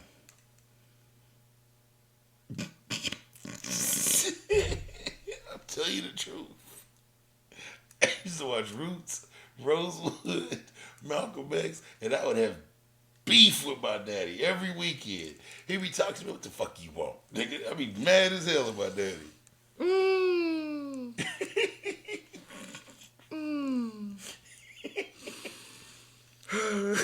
If y'all don't know, podcast land, I'm a militant biracial child, so I do have a very active white father in my life who has to deal with my militants.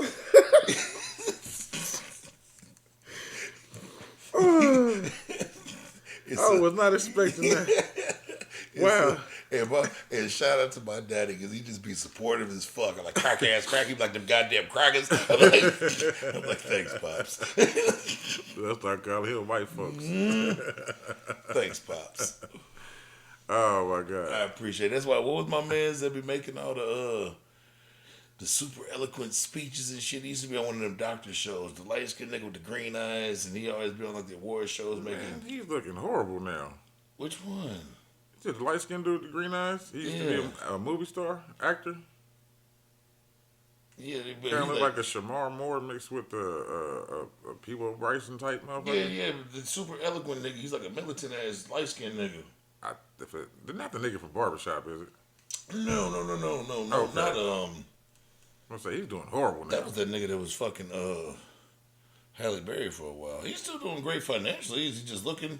I Is he seen a withering picture of up? him. I didn't, I don't be fucking with the stars like that, but I seen a picture of him looking horrible. Nigga look like, okay, you remember on Ghost?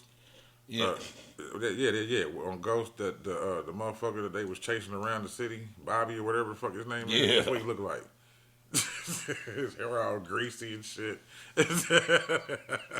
You might have caught him on a bad day, man. They caught him on a bad day. His face is all sunken in and shit. You done with that one, my bad? Yeah. I'm trying to find what dude's name is, man. That's horrible. Because it always tickles me because somebody was like, man, it's always the mixed niggas that's super militant. It's like, because we see all of it. Yeah, you do. We see every Yeah. bit of it. And then we got the unpleasant reality of almost not being accepted by either side for a Man, while. come on, man. Shit. I ain't even mixed. I go through that. Yeah. Shit. You got to see, like, when I was working in my last job, I was wondering why, like, they was hesitant to come up to me and talk to me or say something to me, and personally. And then my manager just came out and said it one day. She was standing next to me. I was on the forklift. She was like, Paul, I don't mean to be offensive. I was like, what's wrong? What's up? Are you mixed? I'm like, no, but what makes you ask that? Yeah.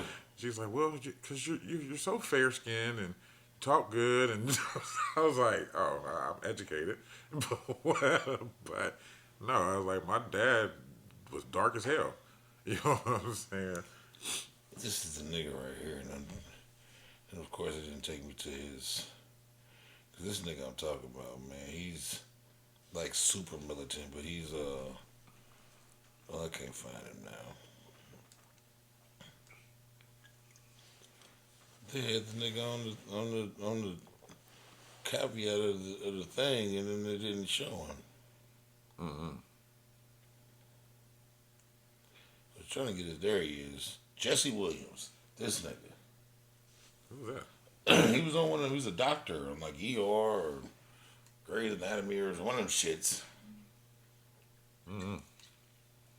But this nigga is a profound speaker. He's mixed. Yeah. Okay, I've never seen him before. This nigga's like green eyes and shit. This nigga is a profound speaker, nigga. Jesse Williams will make you want to start the Panthers over again. Yeah, I've never seen him. But he makes it a motherfucker. He get up at all the award shows, nigga. Every time they nominate him or he wins any award, he get up there and say some shit. Yeah, I never heard of him. That's crazy. You on YouTube all the time. Type in Jesse Williams speeches. Okay. That nigga you be sitting there like, yeah, nigga, let's go flip over the statues, nigga. That's why I started watching a lot of that shit. Be ready to attack a motherfucker. Beat Not their for ass. real. Nah, yeah, I had to. I had to get away from that shit. Now imagine having a white daddy. I understand. And a nigga looking at your face just smiling, big old, big giant white man. There's a lot of interracial marriages within my family, so I be having to catch myself sometimes on saying certain shit. I just be like, oh, I'm not gonna say that. I forgot he was in the room. Like, Now imagine. and I'm not trying to be racist, just naturally how I am. You know what I'm saying? Now imagine having a white side of the family that don't too much fuck with you because of what you Yeah. got in you. I understand that. I seen it the other way, where the family doesn't want you to fuck with your black side. Oh yeah. You know what I'm saying? I've seen it both ways, but that way too. You see that all the time when like the mom is white, Yeah. and she done got knocked up by a black dude, and he done not in the situation for some reason or. Typical nigga shit. Listen, my daughter, right? You know, she in college. Talk about. I just took her back to school today. When I was taking her to school, she had told me because like her school, you know, it's ran different. It's some real smart people shit. And they was saying like when we went down there to tour, they was like nobody is roommates in like dorm rooms by accident. Like they make everybody fill out essays Oh and yeah, questionnaires, and they basically like the likenesses. they match people Yeah, to where you could be comfortable with. similar traits and everything. Yeah, so she had told me, she was like, well, we got our room. This is probably about 2 months before school started. It's like we got our room assignments and da da da. And me and my roommate have been corresponding through email. I'm like, oh, okay, cool. Well, that's good to get an idea of who you're gonna be living with. You know what I'm saying? And I'm like, well, what is she? She white, black? She's like, no, she's a white girl from. She's not from Indiana, from Ohio somewhere. My girl from Ohio, blah, da, da, da, da. We get there on move-in day, and this little girl is a me. Oh, okay. And me and my ex-wife had a nice chuckle. We said, what? But she's a white girl. Right. She's And- raised and on that side. We get and stepdad is a NASCAR hat, tobacco in the lip. Like mom went out and did some. Yeah. She Her younger she, years. she dipped her vanilla cone in some chocolate syrup and then went on back to the Yeah. other side. Sprinkle, sprinkle. So this girl is a white girl, but she's not a white girl. Right. I see what you're saying. And my daughter was like, I said, baby, you don't know what that. You're an other. Like you don't have as much of a cut because your mom's black and I'm mixed, so you just got Right. Just like a little 25% in Right. you, but you don't see that. bit. That's She right. said, well, I kind of see it now. I mean, I see her hair. Like, yeah, that girl got. You do an ancestry.com on her. She's All type of niggas. she got Kenyan in her. This is the finest of Kenyans But you can tell like she ain't got no connection with the black to side. that part of her. Food blend and everything. Oh yeah. Raisins in the salad. Funny shit. Well, I told you my daughter had me stop at had me take her to Myers down the way back to school because she needed stuff for school, Yeah. and she was like, "I need some more noodles," and I was like, oh, "Okay." So she was picking like a certain type of kind, and I was like, "Well, why don't you just get the big box?" She's like, "Well, I like these because they got the seasoning in them because we don't have any seasoning in our room." I said, "Huh?" She said, "We got salt and pepper." That's it. I said, "Well, baby, why don't you just tell me to take you to the seasoning aisle?" She said, "I didn't even think about it." My daughter went to the seasoning aisle, went batshit crazy. Garlic powder, onion powder, garlic salt, seasoned salt, hot sauce. Slap your mama. You need them flavors, boy. I said, "Girl, so who the fuck?" She said, you and mom bought salt and pepper." I said, "Girl, we was just, because when we was moving her in, we was moving in everything, and we thought we had everything, and we was got to looking around as we was moving stuff in, we was like, we need to run over to the store real quick and get a few." And she just grabbed the little disposable salt and pepper pack And that was it. just real quick. Yeah. I didn't realize y'all didn't have nothing else in that Oh, motherfucker. no, they don't have nothing. Bland ass chicken and noodles and shit. This one is the for Florida man, the dolphin flop. It says Florida man smashes head through car window, flops out like a dolphin in wild police chase. Oh, Lord.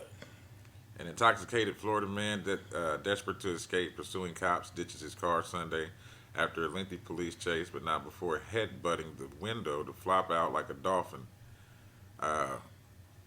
Body cam footage shows Tyler Consolo, 24, That's a hell of a name. flinging himself through the passenger side window before smashing through the glass with nothing but his skull. Jesus. This is one way to use your head, the sheriff says.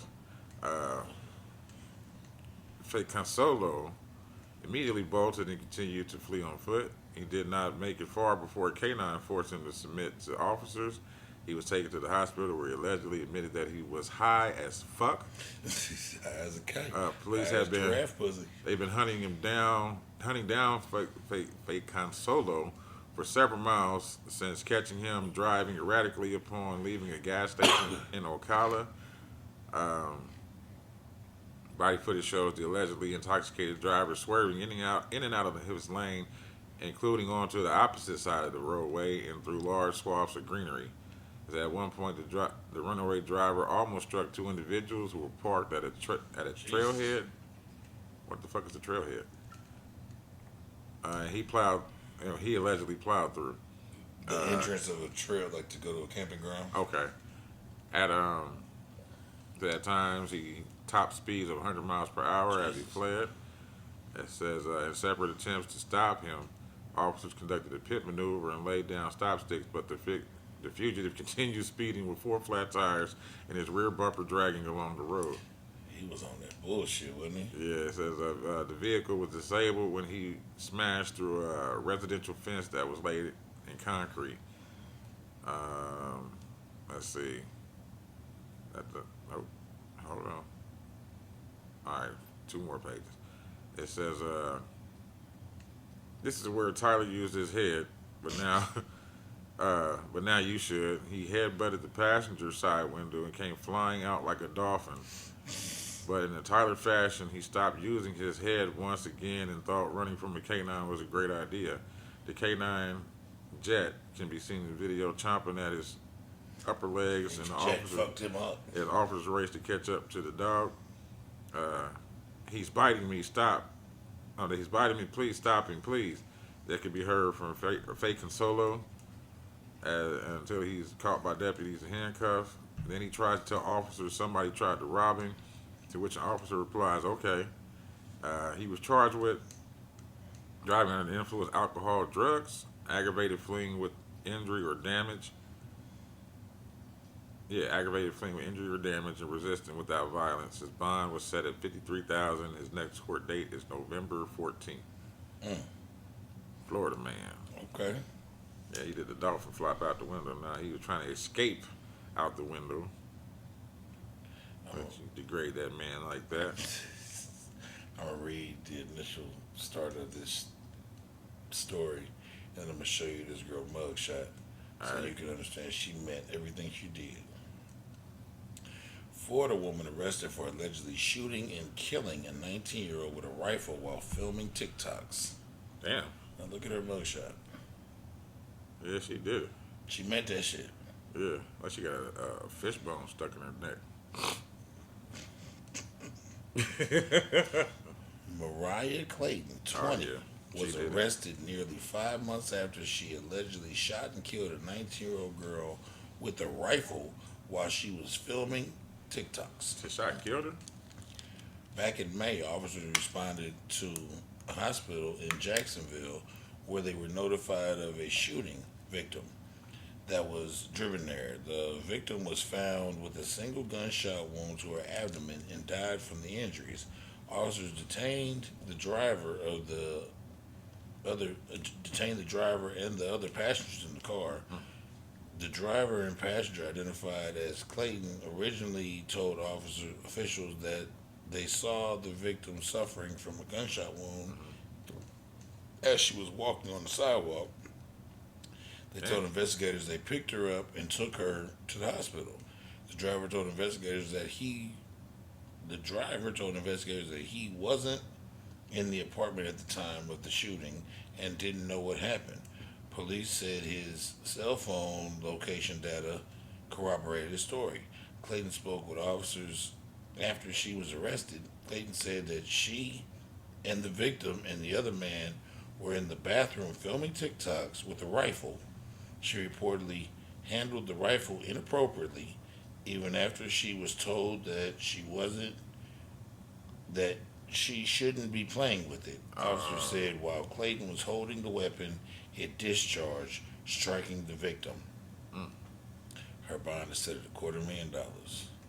So basically, something like that. Yeah, she did die, but well, that's what involuntary manslaughter is for. I'm Should sure. get about 7 years. Damn. That's what involuntary manslaughter is for.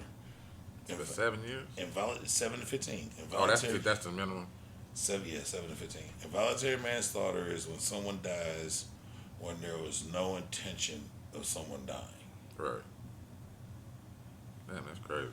Voluntary manslaughter is when someone died and there was intention of someone dying.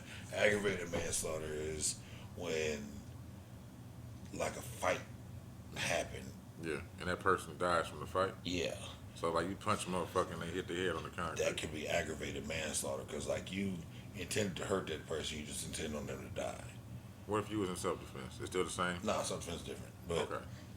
and then after you leave manslaughter, you get into murder, and then there's different types of murder. Right. There's premeditated, which is when you intend to go to someone's house and intend on them doing it. There's first degree murder, which is like some real heinous shit, or second degree murder, where The motherfuckers with you didn't yeah, tell. yeah, it's Yeah. it's a bunch of So different. so what is it? I just lost it. Oh, what is it like? Like what we had in 2020, where everybody was chilling out on Arlington from the lockdown or whatever. Yeah, The motherfuckers got to shooting, but they shot the little girl instead. that's It's still is that involuntary? that's reckless homicide. Reckless. There we go. Thank you. Thank you. That's reckless homicide. Because I mean, they weren't intending to But shoot they that tried to person. kill someone, Yes. so it's Yes. reckless homicide. Okay. That's what I said. There's first degree murder, second degree murder, third degree murder. There's reckless homicide. There's manslaughter. There's like if you a drunk driver and you kill somebody, that's vehicular homicide or vehicular Yeah. manslaughter. Okay. Like I know someone who I know like two people who were drunk, got in a car accident, and one of their passengers died, and they had to go to jail for like 4 years because vehicular manslaughter. Like They you were didn't- responsible and they were yeah, driving. You didn't mean for them to die, No. but you also got drunk and got behind the wheel. And you so- shouldn't. And if you hadn't got behind the wheel, that person would still be here. Yeah, there's wild excuse me. levels to that shit. There's wild levels to that shit, and it all just depends on the circumstances. Okay. But I know, like, and then there's capital murder, where that's the one where if me and you go rob someone Oh, and I get shot and you get shot, And I I died. get charged with. because we if we wasn't going to rob it, that would have never happened. Yeah, That person would have never had the reason to shoot me. yeah, Makes sense. because them shooting you was justified. We was Yeah. on bullshit. Yeah, and they just But defending themselves. Somebody got to pay for your murder, Right. And it would be me That's crazy, but because that we makes went sense. and did it. Yeah, Yeah, it ain't like I'm just gonna be just gonna be out free and I'm dead. yeah. Yeah. Yeah. You the John for the number fours? I got one more. I Oh. thought you said you had three. I got one more. Did you just go? I I think just I did. did. Which one was yours? The 19-year-old the TikTok killing. Oh shit! It's your turn. Everybody getting killed. It's your turn, baby. I got a. This is a message for you. Uh-oh. Florida man wanted by cops leaves goofy whiteboard message but fools no one. Son of a bitch. What? That's your other one? That was my last one. It was called I Don't Live Here. Motherfucker, go ahead, man. I don't have a Florida man. My bad. I tried to snoop around too to get. I told you we don't plan this shit. I would tell you all the time. I said the Florida man tried to evade police in an unusual fashion, scribbling a message on a whiteboard that officers found hard to believe. Officers with the Polk County high school, thinking about Al Bundy, Polk County Sheriff's Office were looking for 41-year-old Johnny Yates Johnny Yates does not live here. at a home in Lakeland, where they were greeted by a whiteboard message hanging on outside the home. With not underlined. Did you see the whiteboard?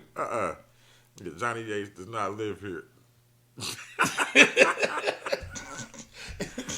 It says, gee, a Jolly Race board never lied to us before. Should we believe it? That's what one of the cops said. Says, however, deputies were apparently not fooled by the message, and their suspicions were soon confirmed by a person seen leaving the house who informed them that Yates was inside the house with a few others. Officers then surrounded the house and used a loudspeaker to demand Yates' exit, though nobody in the house was responding. Enough was enough, the sheriff's office said in the Facebook post, adding the deputies then deployed surrender smoke, inside the house and caused 4 people to exit. Yet Yates, who was wanted for aggravated battery, false imprisonment, and second-degree tampering. Remained stubborn and was still nowhere to be seen. Deputies used a second helping of the smoke before releasing a canine to locate the suspect. According to the Post, Yates was eventually found hiding in a modified chest of drawers and was arrested and transported to jail. Meanwhile, the four other uncooperative occupants of the home received a parting gift of charges resisting an all-expense paid trip to Grady Judd bed and breakfast. Jail. Oh, okay, all right. I never heard Jail, that. they being funny. Jail. Never heard that before. They being funny. Okay, all right. 3 hours in the cot. That's crazy. That was in the Florida, man, because that was my Well, you third want- one. Well, you want to take a break and then wrap this up? Let's knock out. I got one melanated. Okay, I got one too. Okay, well, let's knock out the melanated, then we'll take a break. Okay. I'll kick it off, man. It's lightweight. Shout out to E40. Earl Stevens. Earl Stevens. What he Earl did? Stevens was and he's from Vallejo, California. Vallejo. As we all know. Yale. I've been to Vallejo a couple times. My auntie lived in Vallejo. Okay. And I went and visited her a few times. I've actually been on Magazine Street. Oh, for real? Yeah. That's what's up. She lived like 3 blocks over from Magazine. And I remember I was there and I was like, are we anywhere near Magazine Street? She was like, it's over there. I said, can you take me to Magazine Street? I've been listening to this nigga Magazine. I've been listening to this nigga for years. My Aunt Stephanie lived in Vallejo for a while. Yeah. And nigga, straight up. That's like going down to Memphis and going to Orange Mound. Yeah. I already know. Yeah, I just want to see, like, it wasn't as special as the street houses. Just the area, yeah. But just, nigga, see where they lived at. This is where they walked around been there. listening to this nigga for years tell me about Magazine Street, nigga. And I'm here, I'm going to see Magazine Street. But, E40, the Bay Area legend, received the key to the city of his hometown of Vallejo, California, Dope. where his childhood street was renamed E40 Way. Word. So it's no longer Magazine. Well, at least you got to see it when it was Magazine. It's E40 Way. That's what's up. October 21st was also proclaimed E40 Day in the city of Vallejo. That's what's up. Everybody getting their flowers. Because I Bones know, got right? Bones Bone got that East shit. 99. Yeah, they got East 99. They Yeah, changed Bone it to Thugs Bone Army Thugs Way. Way. Yep. And you know, Trey the Truth, Ben had the Treyway, and they had, like, I mean, other than what Big Pun guy. I'm talking about here, Babyface Edmond Highway. Yeah. You the only one, right? I think so. I don't think nobody else got anything named. They need to give Mike Epps a street. He the only motherfucker actually fucking support the city. Yeah, Mike Epps and I would say Vivica, but I mean she does her thing quietly. Semi-quietly. Quietly. But like Mike Epps, But Mike like, Epps, yeah. he like loudly supports the city. Hell yeah. Between the real estate shit and always like putting on shit here And doing that documentary, whether it's in a movie or it's documentary. a movie. It's because Tragic's in it. Tainted. Yeah. Tragic's in it, and my girl Crazy K. Okay. She's got a big part in it. Is that the phone pranking chick? Okay. They try to say that I was on there. Nigga, that was not me. Yeah, We on the phone talking about some moo. She's hilarious. That's Papa and them sister, man. She's hilarious. Okay. She's a fucking character. Yeah, Crazy K from Post Road, man, from down the street. Hold on, But let she me done went just, super viral. I forgot we was doing this real quick. Hold on, let me find my. Yeah, there shout out she to you, 40, man. I'll give him a second shout out while you find yours. I got her. I got Victory Brinker. I keep wanting to say Victoria. Her name is Victory Brinker. Okay. 11-year-old is the world's youngest opera singer and can sing in I 8 saw different languages. What the fuck? Oh, I didn't get the top. Well, anyway. Let's see. Says perfectly content balancing the preteen life of Barbie dolls and tinted lip glops, but one preteen is busy breaking records. Victory Brinker is an 11-year-old opera prodigy who was entered into the Guinness Book of World Records as the world's youngest opera singer in 2019 when she was almost 8 years old. If you like opera, or even if you don't, her vocal range of 3 octaves and voice control is impressive. When it comes to singing, control of your breath, pitch, and tone can be difficult, especially blah blah blah. But Victory's skill, I keep wanting to say Victoria. Victory's skill is so impressive that when she appeared on America's Got Talent last year, and she was given the gold buzzer, which sends you straight to the finalist round in Hollywood. Damn. Says her impressive chops have also landed her trips around the country, an opportunity to sing at the Steelers game, and even a couple of flights around the globe. She is one of 11 children, and while the rest of the world is just finding out about her talent and want to hear more from her, her siblings would like for her to cut back on the singing. Yeah, shut the fuck up, bitch. This shouldn't come as a surprise since most siblings are less impressed by their brothers or sisters, what they can do, rather than people who don't live with them. And that makes sense. This is true. But shout out to Victory Brinker. I'm going to say your name right, young lady. This is true. Yeah, bring some more of that stuff, and don't let them get you sucked into hip-hop and all that other shit. It's funny with the siblings thing. I mean, you know, Michael Jordan got a brother. He does? Michael Jordan has a brother who he's short. But Michael Jordan is on record saying if his brother was 6'5", 6'6", Yeah. he would have been Michael Jordan. Like, there wouldn't have been a chance for him to be who he is. Damn. Yeah, And he probably practice with him all the time. There's footage of them practicing as grown-ass men. His brother's a dog. His brother's a goddamn hooper. Like, if you watch him practicing with his brother, you know where Mike got it from. That's what's up. Like, his brother was a fucking... They got different daddies? Nope. No? The daddy and shit was short. The mom and shit was short. For real? Mike was just a fucking alien. Like, and it can happen. It does. I know for my dad is 6'7", 6'8". His mom was like 5 foot. His dad was 5'10". Everyone else is 5'5", 5'6". My dad's a fucking giant, but he looks exactly like his dad and his brother. Just a giant. Yeah, it just happens, man. It takes from one of them genes from somewhere else. Yeah, you know, it should be hopping, skipping, and jumping. Like, I always laugh because my daughter Allison got these big fucking eyes. When she was a kid, when she was like a baby, I used to call her Puss in Boots. Oh, Yeah. Okay. Because she would do that shit. And and her mama was like, where the fuck did these eyes come from? And I pulled out these pictures of my great-grandmother. And I said, right here. She said, oh, my God. I said, yeah, that's where they came from. You know what I'm saying? My great-grandmother passed when I was like 12, so I knew exactly where the eyes came from. yeah. I had seen them. Yeah. So my daughter came out with them. I said, holy shit, look at that. You want to know what's so weird about my grandma? That every time I visualize her face, and I look at it, but visualize her face, Yeah. I don't see a nose. Like, I forget what my grandma's nose looks like. That's crazy.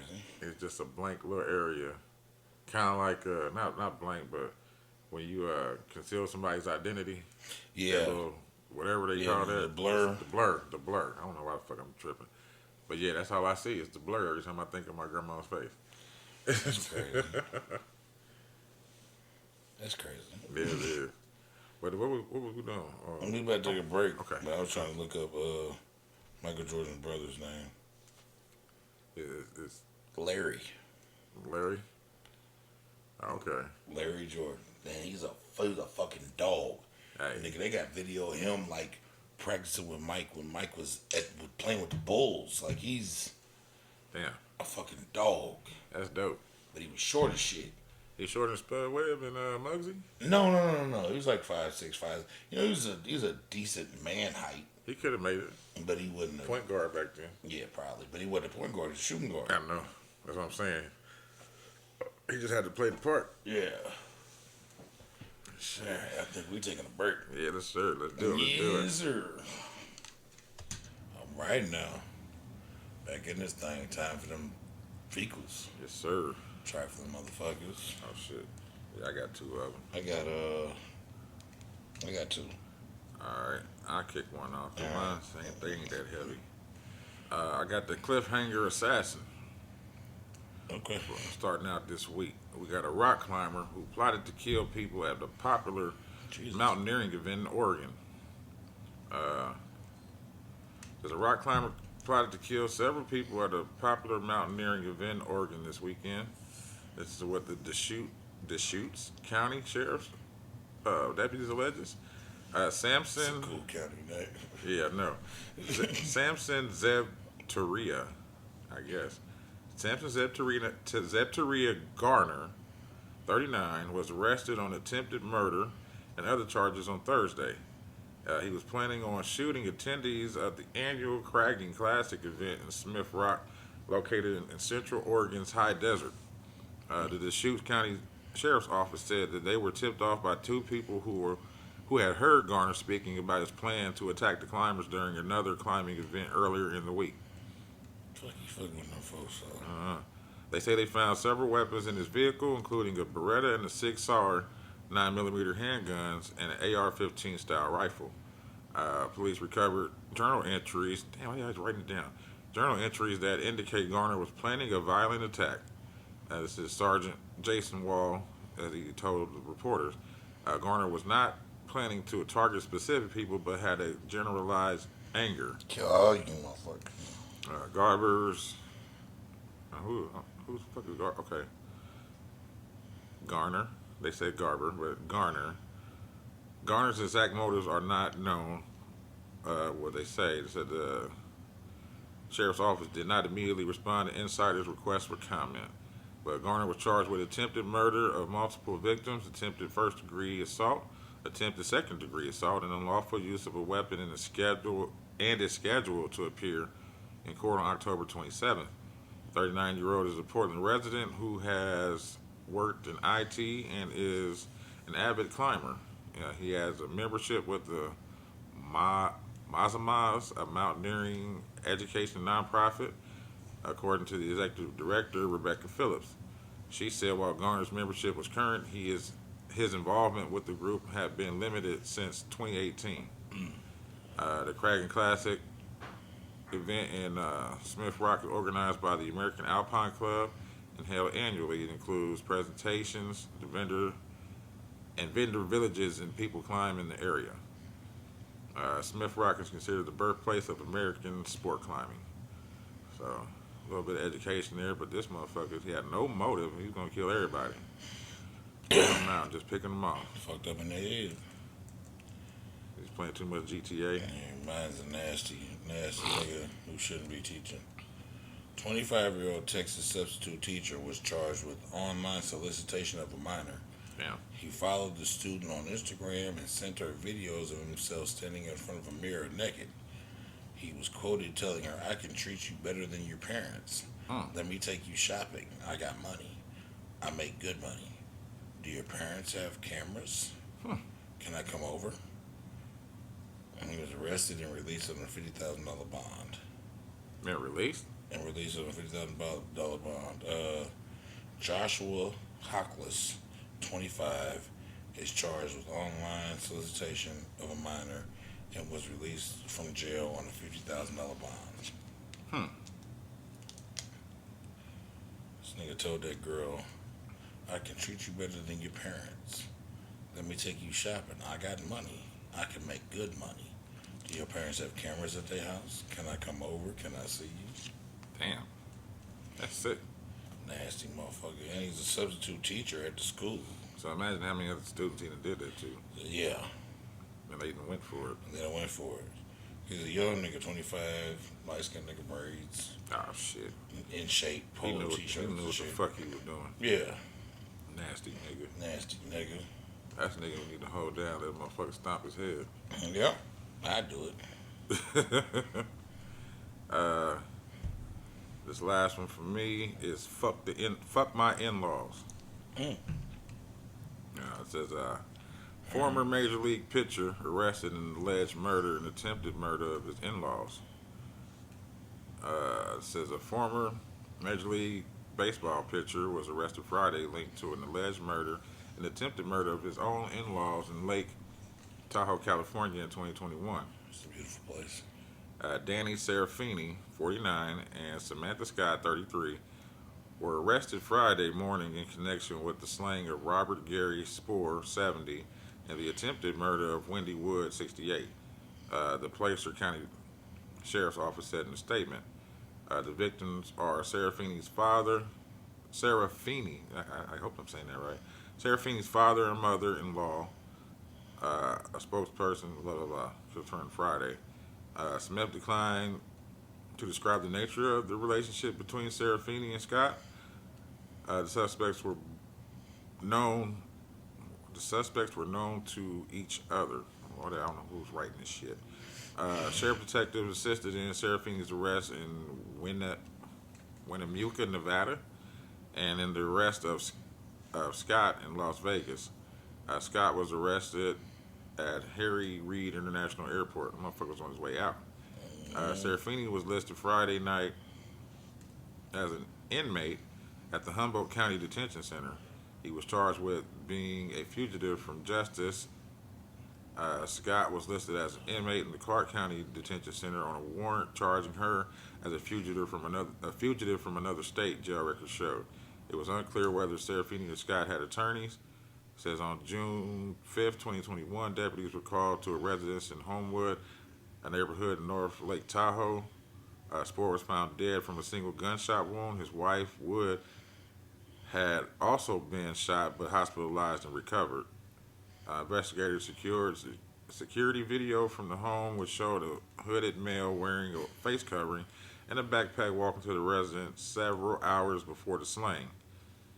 As said, since then, the sheriff's office said evidence gathered by detectives has pointed to Serafini and Scott as suspects. Sheriff Wayne Wu praised his detectives for the diligence in the investigation that lasted more than 2 years.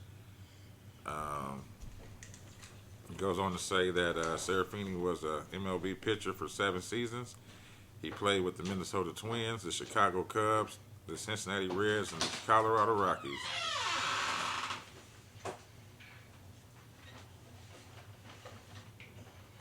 So this motherfucker, he must have sucked as a baseball player. He played 7 seasons and went to 1, 2, 3, 4 teams. He's a journeyman. Hell yeah. He's a journeyman. My bad, y'all. I had to get my food. But that was the end of that It's one. really cold outside tonight. I couldn't let it sit on the porch like I normally do. I understand that 100%. First of all, fuck him. Alright, mine is the second of all. This is almost a Florida man, but it couldn't be because it was too bad. It's called the Pokemon Killer. I saw that. The GameStop. Yeah. Ain't that here? That's in Florida. Oh, okay. Florida GameStop employee charged after fatally shooting suspect shoplifter over Pokemon cards. Derek Garroyo was released from jail on a $50,000 bond following the fatal shooting of 21-year-old Chadrick Coates. According to blah blah, Derek, a retired Marine. Police reports he's a retired Marine. Said it wasn't his intention. Fuck off, nigga. Police reports detailed the fatal shootings, stating that Garroyo allegedly saw Coates getting away from the GameStop with 5 boxes of Pokemon Scarlet and Violet Ultra Premium cards worth about $600. Garroyo pulled a handgun from his waistband when he claimed to have bought it for protection following a previous robbery and shot Coates in the torso. Coates dropped the stolen merchandise and ran to a pickup truck where his girlfriend contacted authorities. Unfortunately, Coates passed away at a local hospital 3 hours later. Coates' grandmother said her grandson was a good kid and a sophomore at HBCU, Florida Memorial University. Damn. Smoked the nigga over Pokemon cards, bro. Just let him have it, man. And not a nigga that robbed you. Nigga was just stealing. Right. So just let him have him. You know what I mean? Get his face for later. You still free. Catch up with the nigga. Yeah, you still free. He still living. But That ain't your personal merchandise. That's what bro. I'm saying. I don't get why motherfuckers is like that. I never understood that. Yeah, but I say that is the company's merchandise, man. There is protocols for, like at most stores, they tell you don't even go after. Yeah. Like they said in Atlanta, he got to stand there and keep giving me good customer service. Yeah. You They know tell you what not I'm to saying? go after shoplifters because you're not insured if you do something to somebody like that because you're not a officer. You're not Exactly. You're not under no type of authority. yeah. You don't have the You're skills not loss for it. prevention. Yeah. You're not any of that shit. Just Like, a regular fucking employee, so be one. they pulled the pistol off his hip, a personal pistol he done acquired, That and shit's shot crazy. and killed this man. Now I can see if your life is threatened or something like that, but them are just That's some different. fucking Pokemon cards. If a nigga came in that motherfucker, put a pistol to your face and told you enter the register and you had the gun You got and to you drop on bullshit it. Yeah, out, that's yeah. different. But this nigga took some shit, just ran out the door. Murder? You gonna kill this man? Shame. So you're a Don't fecal. even own the company. You just work there. Yeah, you're a fecal. Hell yeah. You're a fecal digger. I think that's it, bro. Yeah, 'cause I ain't got no more. The one I was gonna say, it was the two dudes Nah, okay. fighting each other. Oh, okay. Was it? I'm glad I did it early too, Hammer because they and didn't. Yeah, they didn't say too much about it. No, the hammer and the machete was used. These two dudes, the joke. The joke. Dude, The that couldn't take the Amazon. joke with the box cutter. The Amazon, yeah. Yeah. And so I think we good. we wrapped up. You know what I'm saying? 124 down to 2. Yes, sir. We catch y'all next week. Like, subscribe, share, All that good shit. all that good shit. You know what I'm saying? Camera's going off. My bad. Oh, okay. I thought you had a commercial from Uranus. No. The camera's just going off. I'm trying to see what the hell's in my house. The goddamn wild animal out roaming.